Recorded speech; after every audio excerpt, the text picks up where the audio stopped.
जिस तरह छापे या फोन टैपिंग की बात की जाए, क्या मैंने कहा कि सरकार का कर्तव्य क्या होता है, विकास कराए, जनता की समस्याओं को समझे, उनको सुलझाए, जो अत्याचार हो रहे हैं उनको रोके।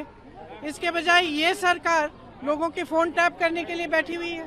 मतलब आप समझ सकते हैं कि अपना काम करने के बजाय कमरे में बैठ के आप विपक्ष के दलों के फोन सुन रहे हैं। अब आप बताइए, सरकार का ये तरीका ही है, ये जो विपक्ष के नेता हैं उनको तंग करने के लिए, उनको सताने के लिए करती है, अपनी एजेंसीज का इस्तेमाल करती है। तो हम 7 सालों से देख रहे हैं, इसमें कोई नई बात तो है नहीं।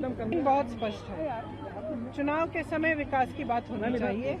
जो सरकार कर रही है जनता के लिए, जनता को वो मुद्दा उठाना चाहिए। मैं हर जगह यही कहती हूँ, और मैं महिलाओं के लिए इसलिए कह रही हूँ, मैं महिलाओं को कह रही हूँ कि जागरूक हो जाइए।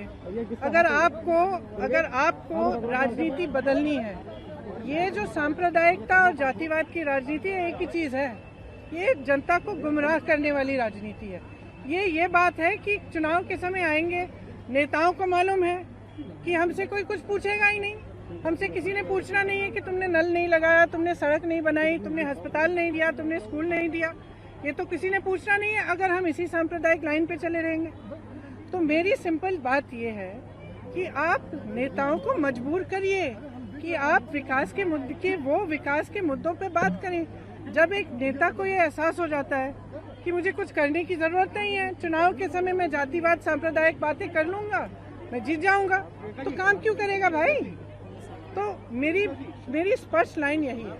लेकिन यहाँ जो महिलाएं आ रही हैं इतनी सारी, यहाँ पर ये महिलाएं घरों में पूजा भी करती हैं, सारी महिलाएं। तो राहुल जी जो हम भी करते हैं, हिंदुत्व और हिंदुत्ववादी, इस लाइन को क्या इन महिलाओं को भी जानना चाहिए? क्या राय है? तो क्या हम पूजा नहीं करते हैं?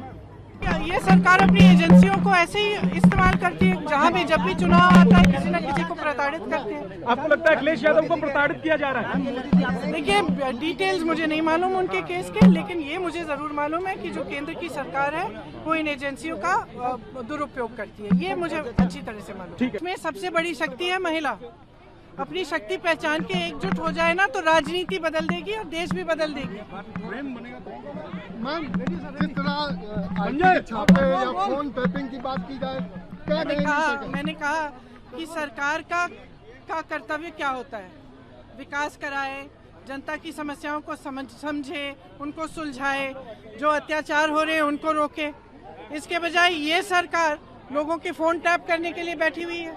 मतलब आप समझ सकते हैं कि अपना काम करने के बजाय कमरे में बैठ के आप विपक्ष के दलों के फोन सुन रहे हैं। अब आप बताइए।